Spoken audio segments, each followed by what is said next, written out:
So I want to talk to you today. This week's portion is very interesting. What I want to mention to you for Truma is rainbow unicorns. And you might think, what do rainbow unicorns have anything to do with the Torah? And I'll tell you. This week's portion with Truma, it talks about the building of the Mishkan, of the traveling sanctuary that they brought with them and had God's presence with them while they traveled in the desert. And there's a puzzling piece in this week's portion, which is namely the tachash, right? The tachash is a skin that's mentioned in the building materials. And there's no other context for tachash within the Torah.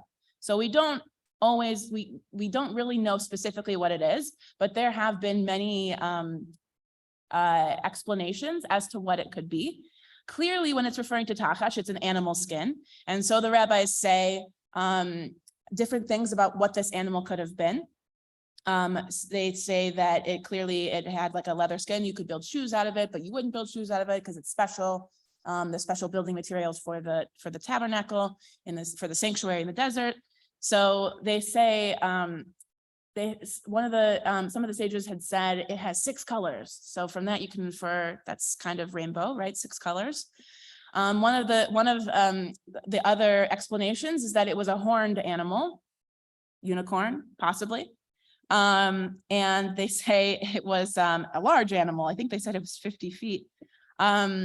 And that it was so possibly it's an extinct animal that we just don't have anymore, which is why it's confusing. We don't know exactly what it is. Possibly it was an animal that popped up solely for the express purpose of using the tachash for the building materials, so that maybe it didn't exist before and it only existed there in the desert in that time so that they could have their building materials.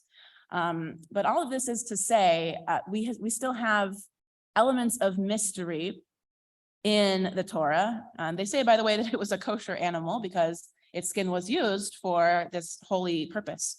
So just goes to show you that there are some mysteries still to be plumbed in the depths of the Torah, and that could even include rainbow unicorns sometimes.